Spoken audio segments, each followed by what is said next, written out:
Olá, meu amigo, olá, minha amiga, professor Damião Tenório, professor de Processo Civil, e aqui com uma missão fantástica para você, tratar de capacidade e competência, os dois principais temas que a FGV faz uso quando você for fazer a sua prova. Então, quando você for fazer a sua prova, você vai perceber que a capacidade processual e a competência são dois temas importantíssimos que você tem que levar em consideração na sua aprovação. E aqui só uma observação. Eu sei que você está do outro lado, que você está pensando na sua prova da ordem, mas eu sugiro que você pense em algo maior. Maior do que a sua prova da ordem. Porque a sua prova da ordem é que vai habilitar para que você possa sonhar mais alto. Você querer ser procurador do Estado, ser advogado da União, procurador do município, defensor público. Então, o primeiro passo que você tem que dar é passar pelo exame da ordem. E eu posso dizer com todas as palavras, aqui no Somos OAB vai ficar muito mais fácil a sua tarefa, porque nós estamos fazendo um trabalho muito árduo, muito duro, para facilitar-lhe a vida, para que você possa vencer a OAB e começar a pensar junto aqui com a gente nas carreiras maiores, porque você pode mais. Tranquilo? Vamos começar aqui com capacidade processual. Olha como é fácil o tema.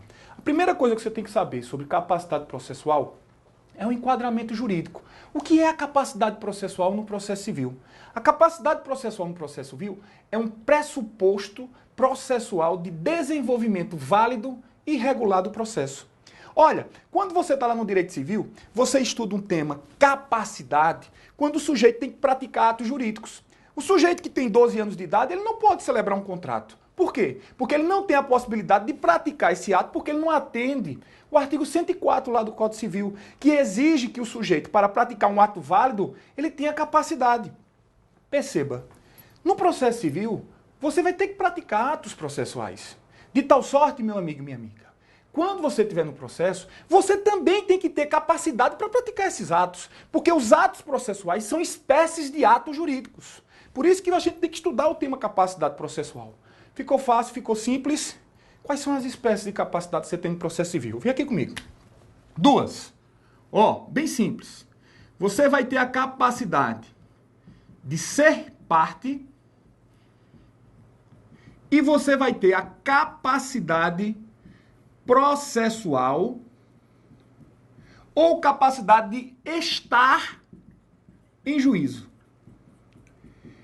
E aqui, mais uma vez, eu vou recorrer aos conceitos de direito civil para você bem compreender essas duas espécies de capacidade do processo civil. No direito civil, você sabe que o sujeito, quando nasce, ele adquire uma capacidade específica lá do direito civil, que é a capacidade de direito ou de gozo. Ou seja, o sujeito nasceu com vida, ele já possui a capacidade de direito e de gozo. O que é que isso tem a ver com o processo civil? Tudo. Quando o sujeito nasce com vida, automaticamente, por ele ter a capacidade de direito ou de gozo do direito civil, ele vai ter a capacidade de ser parte do processo civil. Agora, nessa situação, ele vai depender da representação processual, se ele for um sujeito absolutamente incapaz, ou da assistência, se ele for um sujeito relativamente capaz. Não é fácil? Não é simples? Pois bem, para entender a capacidade processual, essa outra espécie ou capacidade de estar em juízo, a gente vai para o direito civil novamente. E lá no direito civil, você vai perceber que quem não for relativo ou absolutamente incapaz, vai gozar da capacidade de fato ou de exercício do direito civil. Logo, esse sujeito que tiver a capacidade de fato ou exercício do direito civil, ele vai ter a capacidade processual ou de estar em juízo do processo civil. Porque se você for para o artigo 70, meu amigo, agora do Código de Processo Civil, você vai perceber o seguinte, que ele diz o seguinte, toda pessoa que se encontre no exercício dos seus direitos tem capacidade para estar em juízo. Vai lá para o artigo 70, você vai entender o que eu estou a falar. Ficou fácil de entender? Capacidade de ser parte e capacidade processual ou de estar em juízo? Ótimo. Porque quando você vier para cá agora, das pessoas jurídicas, vai ficar muito mais tranquilo. O nosso código, ele facilitou-lhe a vida. Se você for agora para o artigo 75 do Código de Processo Civil, você vai ver um conjunto de situações em que o legislador estabelece a quem depender tiver litigar em juízo, a quem vai incumbir a representação ativa e passiva no processo. Muita atenção, eu coloquei aí no meu material, quando o sujeito ativo ou passivo for um município, você vai perceber que, excepcionalmente, o sistema permite que o prefeito o prefeito venha a representar ativa e passivamente o município. Você perceber nos incisos 1 e 2, com relação à União e os estados, você não vai ver a presidente da República, o presidente, o governador, a governadora. Isso é uma questão de ordem doutrinária e se discute se eles têm ou não essa capacidade. Mas na sua prova, basta você saber que quando for o município, ou o prefeito, ou o procurador do município vai ter essa capacidade de estar lá, falando pela municipalidade. Uma outra situação importantíssima, que eu quero que você leve em consideração nesse artigo 75. As capacidades dos entes despersonalizados. Eu queria que você tivesse bastante cuidado com isso, meu amigo e minha amiga. Por quê? Porque o sujeito que não tem personalidade jurídica, tipo um órgão público, ou um ente despersonalizado, uma sociedade irregular, em tese, não teria capacidade de ser parte, nem teria capacidade processual de estar em juízo. Mas, muito cuidado. Imagine a seguinte situação hipotética. Câmara de Vereadores. Você estudou em Direito Administrativo com meu amigo professor de Direito Administrativo aqui do curso, que a Câmara de Vereador é um órgão público e que, portanto, não tem personalidade jurídica. De tal sorte que se o interesse da Câmara for necessário ser tutelado, você vai ter que levar em consideração que o município é que tem que tutelar esse direito da Câmara, porque ela não tem capacidade de ser parte e capacidade processual. Ela é um órgão público. Veja que interessante. Agora imagine uma briga do prefeito com o presidente da Câmara. E que o prefeito não queira repassar o 12º que faz jus à Câmara Municipal. Meu amigo, minha amiga, nessa situação, você iria visualizar a Câmara de mãos atadas, sem poder fazer nada. Nessa situação, excepcionalmente, um ente despersonalizado, ele vai ter a famosa personalidade judiciária. Ou seja, a Câmara Municipal, para defender os seus interesses institucionais, vai poder, excepcionalmente, postular em juízo, embora regularmente não tenha nem a capacidade de ser parte, nem a capacidade processual. Depois você confira a súmula 525 do Superior Tribunal de Justiça. Tranquilos? Fácil, simples. Só mais uma dica com relação a esse tema que é muito importante. Quando se tratar de sociedade irregular, que não tem os seus atos constitutivos estabelecidos na junta comercial respectiva, se alguma lesão ela provocar na esfera de direito de quem quer que seja, meu amigo e minha amiga, não importa ela não ter personalidade, ela não pode fazer uso do argumento de que, olha, eu não tenho personalidade jurídica, logo eu não posso ser acionado. Professor, você está falando isso com base em quê? Eu queria que nesse momento você fosse lá para o artigo 75, parágrafo 2º do Código de Processo Civil. E olha o que é que diz esse dispositivo. Diz o seguinte: a sociedade ou associação sem personalidade jurídica não poderá opor a irregularidade de sua constituição quando demandada. Compreenderam? Essa situação, a pessoa sem personalidade jurídica, essa sociedade irregular, ela não pode fazer uso desse argumento para provocar lesão na esfera de direito de quem quer que seja. Tá fácil até aqui? Tá simples? Tá tranquilo? Vamos continuar. Ó, seguinte. Capacidade processual das pessoas casadas. Aqui eu quero fazer uma observação e dizer que é o tema que mais cai em prova de OAB sobre capacidade. E neste passo eu queria ter uma atenção especial. Por quê? Porque você parte de uma premissa muito simplória. É que as pessoas casadas, elas possuem capacidade de ser parte e capacidade processual. Regra geral, você vai casar uma situação de conforto financeiro, patrimonial, algo do tipo, e de idade. Você vai casar com uma idade já avançada. A idade é essa. A ideia é essa. Portanto, o sujeito que casa, regra geral, ele tem capacidade de ser parte, capacidade processual. Até porque vocês estudaram emancipação, direito civil, e vocês são sabedores que o casamento é um dos fatores que emancipa o sujeito. Pois bem, por que existe um regramento específico da capacidade processual das pessoas casadas? Por um simples motivo, meu amigo, minha amiga, é que o fenômeno, o fato jurídico, o casamento, ele restringe direitos. Porque não está em jogo apenas o interesse do marido ou da mulher, e sim da família. De tal sorte que se você for agora, neste momento, para o artigo 73 do Código de Processo Civil, você vai perceber que em determinadas ações, o sujeito ele só vai poder propor a ação se tiver autorização do marido ou da esposa. E por outro lado, uma ação somente poderá ser intentada em desfavor do marido e da mulher.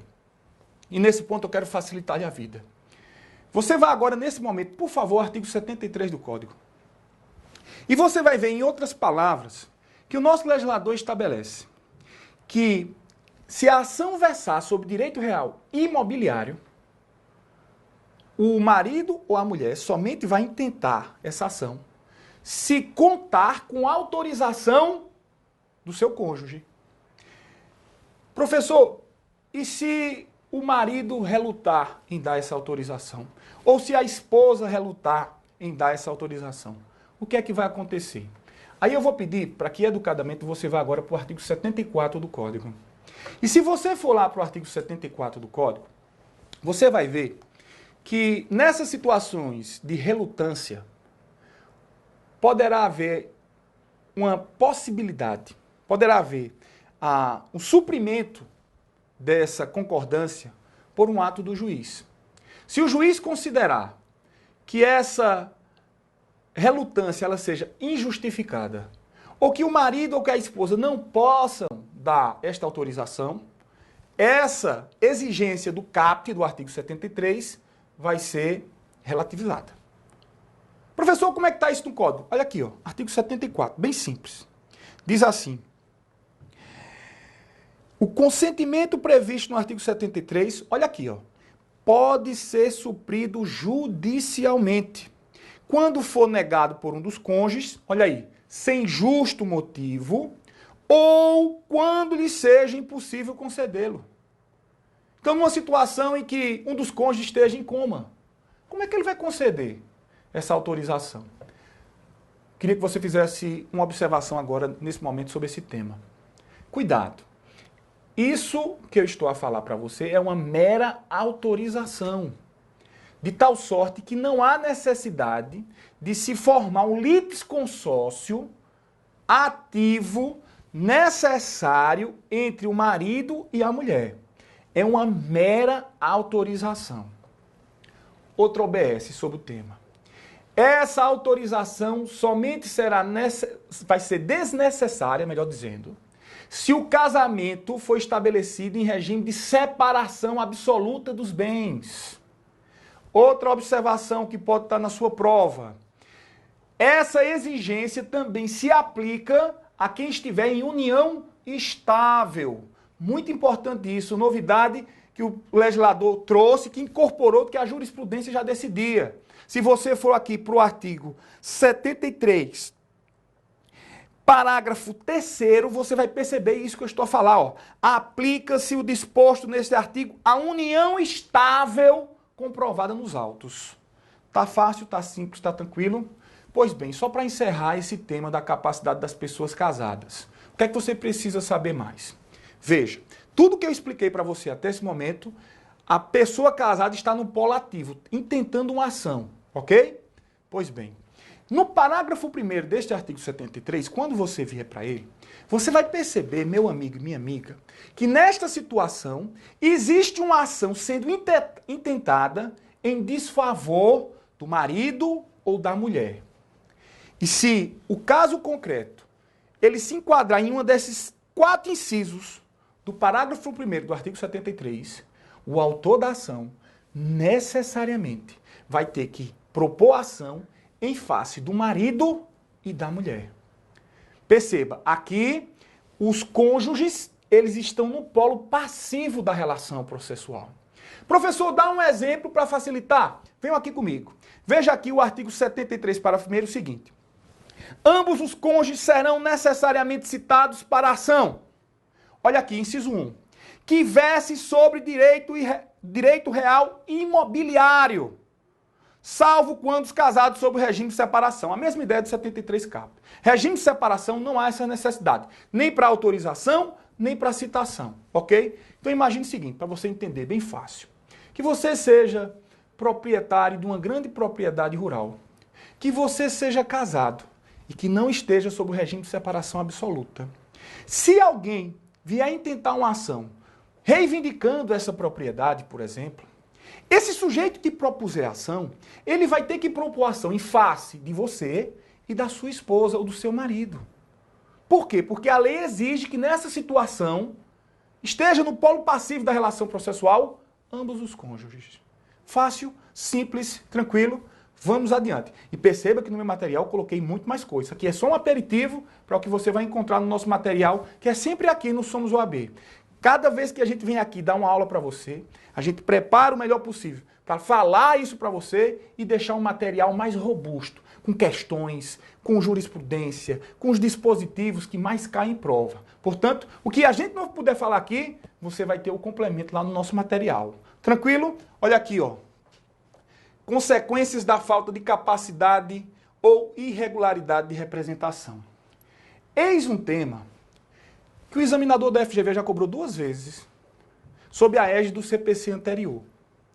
E se ele vier a cobrar novamente, é impressionante como ele não tem criatividade. E eu vou blindar você aqui, meu amigo, minha amiga, da pegadinha que existe sobre esse tópico. Eu queria que você se reportasse ao artigo 76 do Código de Processo Civil. Quando você for nesse artigo 76, você vai perceber que se o juiz que estiver a conduzir a causa constatar uma falta de capacidade, uma irregularidade de representação, você vai perceber o seguinte, que esse juiz, ele vai ter que suspender o processo, ele vai ter que intimar a parte e delinear um prazo razoável para que ela venha sanar o vício. Porque o que o legislador de 2015 mais quer é um julgamento de mérito. O legislador ele não quer um juiz formalista, porque seria muito mais confortável para o juiz, ao constatar essa falta de capacidade de irregularidade de representação, simplesmente extinguir o processo. Encerrar a relação processual. Mas perceba, isso já foi cobrado pela FGV. E eu quero que você não erre mais isso. Quando isso aconteceu, olha aqui, ó, vem aqui esse exemplo comigo, vem aqui, Bruno. Olha aqui. Imagine a seguinte situação hipotética. Uma ação de A em desfavor de B. Agora você imagine que esse sujeito A tem apenas 16 anos. Ele tem capacidade de ser parte? Tem. Ele tem capacidade processual? Não. Por quê? Porque ele tem que vir assistido pelo seu assistente legal, ou pai, ou a mãe, tutor, enfim. Ok? Agora imagine que essa ação venha a ser intentada e o magistrado constate esse vício.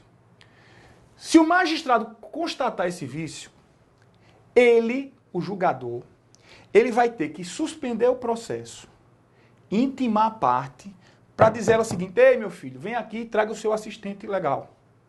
Ok? Mas o que é que vai acontecer na sua prova? Se o examinador vier a cobrar isso aqui. Ele vai dizer que o juiz, incontinente, ou seja, imediatamente vai extinguir o processo. Mentira, mentira e mentira. O juiz não pode fazer isso. O juiz, ele tem, é um dever, não é uma faculdade. Ele tem que suspender o processo, intimar a parte para que ela venha sanar o vício. Agora, depois de suspender, intimar e a parte não sanar o vício, como nessa situação quem está causando a falta de capacidade no processo é o autor, você vai ver aí no artigo 76 que nessa específica situação o juiz vai extinguir o processo. Porque, cuidado, porque se eu mudar o exemplo e o juiz, por exemplo, constatar que a falta de capacidade seja do réu, o juiz, a consequência processual não é a mesma. A consequência processual, numa situação de falta de capacidade do réu, é o juiz decretar revelia. Professor, eu não estou acreditando não. Pois vamos aqui comigo. Vem aqui para o artigo 76. Olha aqui, se não confirma tudo isso que eu já falei para você, ó. Verificada a incapacidade processual ou irregularidade de representação da parte, o juiz suspenderá o processo e designará prazo razoável para que seja sanado o vício. Olha agora, parágrafo 1º. Descumprida a determinação, caso o processo esteja na instância originária, olha aqui o inciso 1. O processo será extinto se a providência couber o autor. Olha o inciso 2. O réu será considerado revel se a providência lhe couber. Então, você vai perceber que existe uma sanção processual específica para cada um dos sujeitos que participem do processo. Uma novidade total. O CPC anterior não tratava disso. Agora, o CPC de 2015, o novo Código de Processo, trata. Se você for agora para o parágrafo 2º do artigo 76, você vai perceber que se o processo estiver no Tribunal de Justiça, numa fase recursal, vai ter uma sanção específica. Então, se tiver falta de capacidade de irregularidade de representação no tribunal, você vai perceber, meu amigo, minha amiga, o seguinte, que se não conhecerá do recurso, ou seja, o recurso sequer será admitido se a providência couber ao recorrente. Por outro lado, se a providência couber ao recorrido, as contrarrazões serão desentranhadas da relação do processo. Então veja que você vai ter que ter esse cuidado a mais agora na sua prova. Isso é uma novidade, o examinador pode cobrar. A providência no 2º grau é a falta de capacidade foi causada pelo recorrente, o juiz não conhece o recurso dele. A falta de capacidade for providência do recorrido, o juiz desentranha as suas contrarrazões. Fácil, simples, tranquilo. Vamos adiante. Ó, curador especial. Isso aqui é uma figura que só serve para cair em prova de concurso ou prova de OAB, porque na atividade prática é muito pouco usual. Mas como a nossa tarefa aqui é lhe aprovar no exame da ordem, vou lhe mostrar o que é que vai cair em prova sobre curador especial. Nesse momento eu peço que você agora se reporte ao artigo 72 do Código de Processo.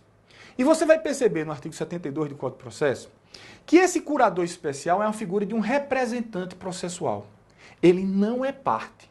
Ele está em nome alheio na defesa de interesse alheio. Muito cuidado com isso, meu amigo. Muito cuidado mesmo. E o que é que esse curador faz no processo? Quem é a figura do curador? Regra geral, se você for lá agora para o artigo 72, parágrafo único, você vai ver que o curador especial, essa tarefa de curador especial, ela é uma atribuição dada à Defensoria Pública. E este curador, você vai ver que ele pode recorrer, pode contestar, pode produzir prova, praticar todo e qualquer ato processual que seja necessário. Mas na sua prova, a sua maior preocupação é saber em que situação o juiz ele vai ter que dar um curador especial para a parte. E se você vier aqui para o artigo 72, você vai perceber, por exemplo, que quando o menor não tiver um representante, ou quando os interesses do menor colidirem com o do seu representante, ou quando se tratar de uma situação do réu, revel citado por hora certa ou por edital, o juiz vai dar um curador especial para esse sujeito.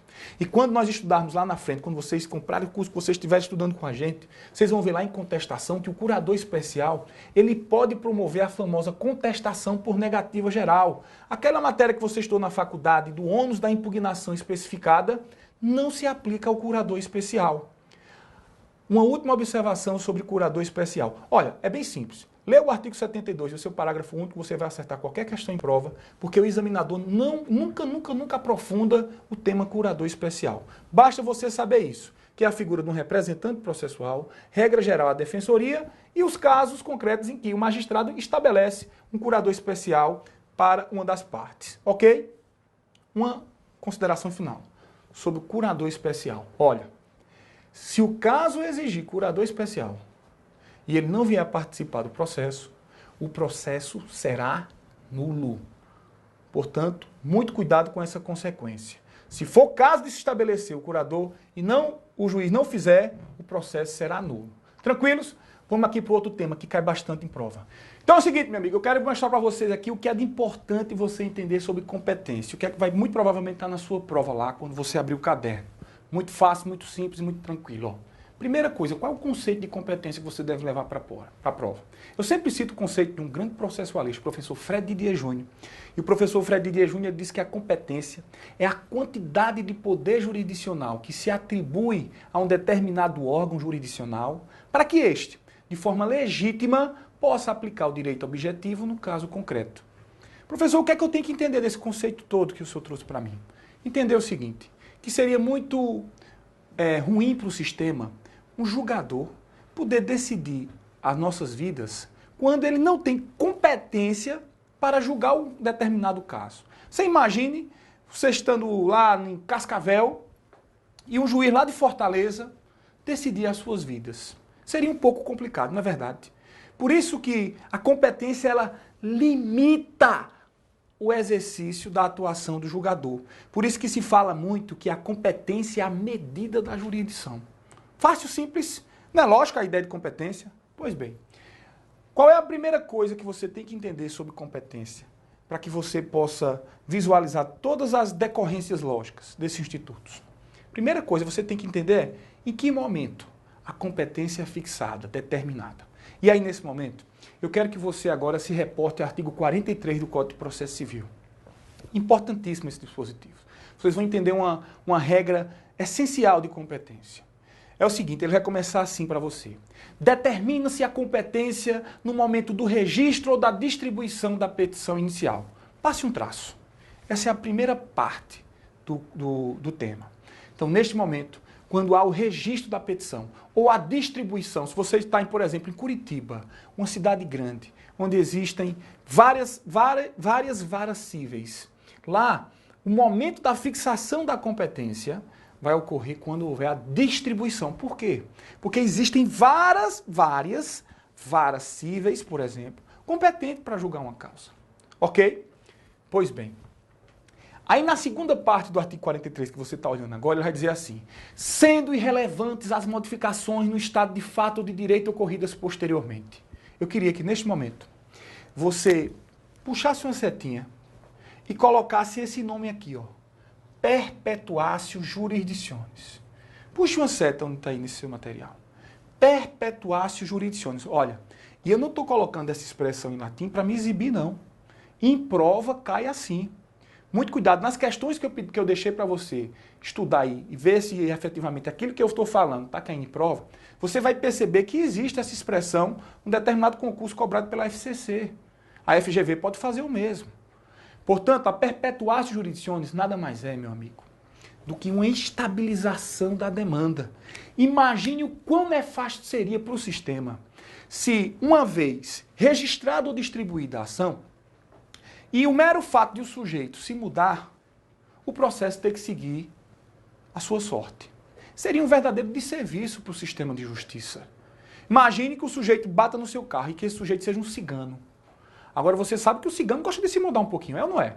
Agora você imagine que toda vez que o cigano se mudar, você tem que levar o seu processo para onde o cigano for.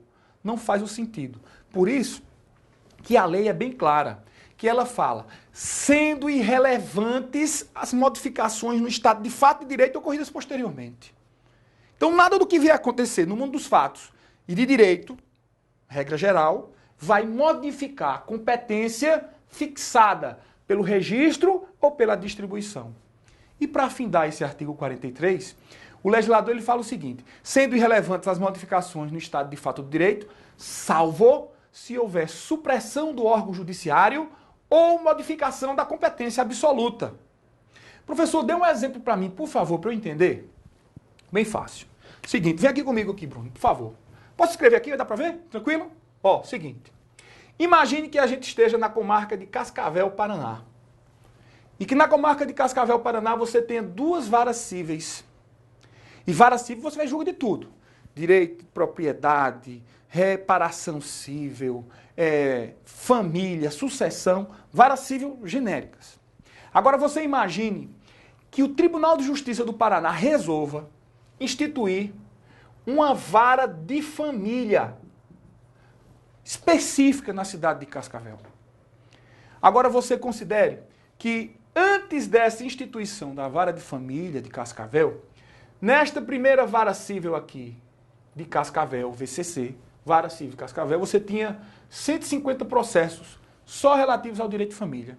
Agora você imagine na segunda Vara Civil de Cascavel que você tenha, por exemplo, 155 processos só de direito de família. A ideia central, pela ideia de perpetuatio jurisdictionis, é que cada uma dessas ações que estão aqui, na primeira ou na segunda, elas vão iniciar e findar na primeira e na segunda Vara Civil. Cuidado! Nesta situação específica, quando a instituição da vara de família você está criando, modificando uma competência absoluta em razão da matéria. Logo, esses processos que aqui estavam, vão todos para a vara de família. Então, essa terceira parte do artigo 43 constitui uma exceção ao princípio da perpetuatio jurisdictionis. Ficou fácil de entender? Quando o legislador fala assim, salvo quando houver supressão do órgão jurisdicional ou modificação da competência absoluta. Quando o Tribunal de Justiça do Paraná instituiu a vara de família em Cascavel, ele modificou a competência absoluta em razão da matéria. Logo, a perpetuatio jurisdictionis vai ser relativizada. Fácil, simples, tranquilo. Vamos adiante. Com relação aos 5 critérios, o que é que você precisa saber? Os 2 primeiros, o critério da competência em razão do território e do valor da causa, eles podem ser modificados por vontade das partes. Ou seja, nessa específica situação, as partes podem convencionar para modificar a competência. Por outro lado, quando se tratar de competência em razão da matéria, da pessoa e da função, as partes não podem, por convenção, modificar esses critérios. Repetindo, os artigos 63 e 62 vão estabelecer isso para você de forma tranquila, fácil e simples. Ok? Beleza, vamos para o próximo tópico. Aqui, ó, seguinte. Você vai ver no meu material que eu tive um cuidado especial de delinear quais são as específicas situações dos principais foros, a depender da espécie de ação que você está a mover. Agora aqui você vai ter que ter um cuidado adicional. É impossível o professor conseguir delinear, falar todas as situações dos principais foros estabelecidos no Código de Processo. Mas eu vou abreviar a sua vida. Eu gostaria que você tivesse muito cuidado e que pelo menos você fosse para a prova sabendo esses 3 dispositivos aqui, ó. O 46, o 47 e o 53 do CPC sobre este tema. Olha, se você for para a sua prova com esses 3 dispositivos, eu lhe asseguro que você não vai ser incomodado, pelo menos na prova da ordem. Quando você passar na prova da ordem, aí vai ser mais 500. Você vai estudar para concurso de juiz, promotor, delegado, procurador, enfim. Aí mais 500. Mas aqui, eu acredito que você vai acertar toda e qualquer questão da prova da ordem sobre os principais foros. Vou dar só um aperitivo para vocês. Vão lá no material e complementem o estudo, mas vou dar só um aperitivo. Eu queria que nesse momento você fosse para o artigo 53, inciso 5 do Código de Processo Civil.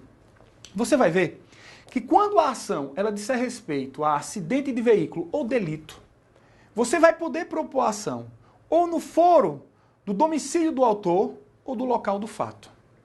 Imagine a seguinte situação hipotética, que você mora em uma região metropolitana, que você esteja na capital. Vou dar aqui um exemplo de Fortaleza. Você esteja lá em Fortaleza estudando, numa biblioteca, deixou o seu carro lá estacionado e um sujeito foi, arrebentou com o seu carro. Só que você mora numa cidade vizinha. Por exemplo, lá em Fortaleza tem uma cidade muito próxima, chamada Horizonte. Numa situação dessa natureza, meus amigos, você vai poder propor ação em Fortaleza, local do fato, ou em Horizonte, que é o seu domicílio. Por que eu estou falando isso? Porque na hora da sua prova, o examinador, por exemplo, ele vai dizer que você somente vai poder propor ação no foro do domicílio do réu. Errado, errado e errado. E essa, sem dúvida, é uma das principais situações em que examinador de OAB e FGV cobrem prova. Muito cuidado especificadamente com os artigos 53 e inciso 5.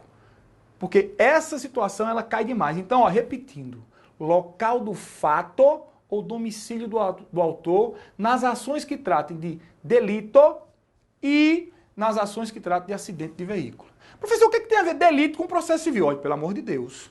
Eu acredito que todos vocês têm a exata noção que um mesmo fato ele possa deflagrar uma responsabilidade penal e uma responsabilidade civil. É só você imaginar o sujeito furtando o seu carro. Ele comete um ilícito penal? Sim. Agora imagine que a polícia esteja em perseguição e esse sujeito arrebente o seu carro num poste. Ele está a cometer um ilícito civil? Sim. Então, nessa situação, o fato decorrente do delito, ele enseja uma responsabilização penal e também poderá ensejar uma responsabilização civil. Tranquilos? Fácil? Confira aí no material os principais focos. Tem muita coisa para você estudar. Ok? Vamos adiante. Competência absoluta e relativa. O que é que eu quero falar aqui sobre esse tema? O aperitivo para você. Houve uma modificação substancial no que diz respeito à forma de alegar a competência absoluta e a competência relativa. Meu amigo, pelo amor de Deus. No Código de Processo Civil anterior, você tinha a incompetência relativa alegada por meio da exceção de incompetência. E você tinha a incompetência absoluta alegada em preliminar de contestação. E agora eu exijo que você vá lá no artigo 64 do Código de Processo Civil. Você vai ver que o legislador unificou e que hoje, tanto a competência relativa como a competência absoluta são alegadas em preliminar de contestação. Eu tenho a plena convicção que o examinador vai cair de pau nessa situação. Muito cuidado com isso. Uma outra alteração importante. Nesse mesmo artigo 64. No CPC de 73, o Ministério Público ele não tinha legitimidade para suscitar a incompetência relativa enquanto custos legis. Hoje é fiscal da ordem jurídica, não se fala mais MP na condição de fiscal da lei, é fiscal da ordem jurídica. Agora, com o novo Código de Processo, você vai perceber que o MP também tem legitimidade para suscitar incompetência relativa. Guarde isso com amor, carinho e dedicação. E qual é a outra importante alteração sobre o regime da competência? Seguinte, nessa específica situação de decisão proferida por um juiz incompetente, segundo o artigo 64, parágrafo único, esta decisão ela vai valer até o juízo competente se manifestar e desautorizar a decisão. Professor, eu não estou acreditando nisso não. Como é que um juiz incompetente decide e a decisão dele ainda vai repercutir esperando a remessa dos autos ao juiz competente? Vem aqui comigo.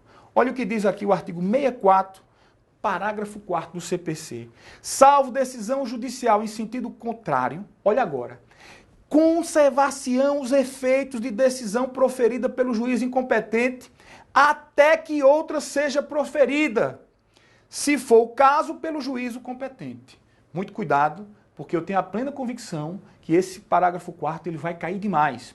Porque sob a sistemática do CPC anterior, a decisão do juiz incompetente, quando era reconhecida a sua incompetência, ela era nula de pleno direito. Ela deixava de repercutir efeitos assim que houvesse o reconhecimento da incompetência. Agora o CPC de 2015 mudou tudo. Fácil, simples, sobre competência absoluta e relativa, é um aperitivo que eu lhe dou. Quando você estiver com a gente no nosso curso regular, com a toda a matriz completa, eu vou dar todos os detalhes sobre competência absoluta e relativa para você. O que é que eu posso falar aqui para você agora de competência concorrente e exclusiva? Eu queria que você fosse nos artigos 21 e 23 do Código de Processo. Vou dar uma dica bem interessante, bem fácil de você entender. A competência concorrente e a exclusiva. Só você entender o seguinte. Se você for para o artigo 21, a competência concorrente, ela vai permitir que uma causa esteja a tramitar perante a nossa jurisdição nacional e a jurisdição de um outro estado da federação. Se você for para o artigo 21, inciso 3 do Código de Processo, por exemplo, você vai ver que se o fato ou ato ocorreu no Brasil, imagina aqui, ó, Foz do Iguaçu, divisa com o Paraguai, acidente de veículo, sujeito colide com o seu carro. O sujeito ele pode propor uma ação no Brasil e propor uma ação no Paraguai. Mas, professor, isso vai dar litispendência. Cuidado! Se você for para o artigo 24, você vai ver que não há essa possibilidade. Não existe litispendência quando duas causas estão a tramitar perante estados soberanos autônomos. O que eu quero dizer com a competência concorrente é que o Brasil julga, mas não tem nenhum problema de outro país julgar a causa. Agora, quando você for para o artigo 23 do Código de Processo, você vai perceber que quando se trata de competência exclusiva, somente o Estado brasileiro, a jurisdição brasileira, é quem pode julgar a causa. Professor, dá um exemplo. Por exemplo, imagine uma causa em que esteja a discutir a propriedade do imóvel situado no Brasil. Vá lá para o artigo 23, inciso 1. Olha, se o imóvel estiver situado no Brasil, nenhuma outra jurisdição do planeta vai poder conduzir a causa. Por quê? Porque estamos diante de uma competência exclusiva, meu amigo e minha amiga. No mais, basta você pegar aqui os demais incisos de cada um dos artigos 21, 22 e do 23, ir para a prova e só saber o seguinte: competência concorrente, a jurisdição nacional julga, mas não fica com raiva, não tem algum problema da outra jurisdição julgar. Competência exclusiva, somente a jurisdição nacional. Por fim, conflito de competência. E aqui bem fácil. Conflito de competência está lá no artigo 66 do CPC, vá para lá. E você vai perceber que existem duas espécies de conflito de competência. O conflito positivo e o conflito negativo. Professor, quando é que o conflito positivo acontece? Bem simples. Quando dois juízes se considerarem competentes para processar a causa. E quando é que é o conflito negativo? É o oposto. Quando dois juízes se declararem incompetentes para conduzir a causa. E aí, eu queria que você desse um pulo. Que você fosse agora para o artigo 951 do CPC. E nesse artigo 951 do CPC, você vai ver quem é que tem legitimidade para suscitar o conflito. Perceba, o juiz, qualquer das partes e o Ministério Público possuem legitimidade para suscitar o conflito. Com relação ao Ministério Público, eu quero que você tenha uma atenção especial. É que o MP, quando não suscitar o conflito, ele somente será ouvido, ou seja, será intimado para participar do conflito quando a causa exigir a sua participação. Professor, e quando é que diabo eu vou saber que o Ministério Público ele tem que participar de uma causa? Basta você ler o artigo 178 do CPC. Então é bem simples, bem fácil. Se a causa não se enquadrar em uma das hipóteses em que o MP não tenha que atuar, porque não se encontra em uma das hipóteses do artigo 178, não tem para que ele ser ouvido num conflito de competência. Para encerrar, o que é que mais cai em prova sobre o conflito de competência? É o seguinte: o sujeito diante de uma incompetência, ele pode suscitar a incompetência relativa do juiz, conforme eu ensinei para vocês, em preliminar de contestação. E o sujeito que proceder desta forma, ou seja, que suscitar o conflito de incompetência, ou que suscitar a incompetência relativa em preliminar de contestação, segundo o artigo 952 do Código de Processo, ele não pode suscitar o conflito de competência. Gravem bem isso. Quem discute incompetência relativa não pode suscitar conflito de competência. Isso cai demais na sua prova. Portanto, meus amigos, eis aqui as principais dicas de capacidade processual, de competência e que muito provavelmente vai estar na sua prova. Até a próxima.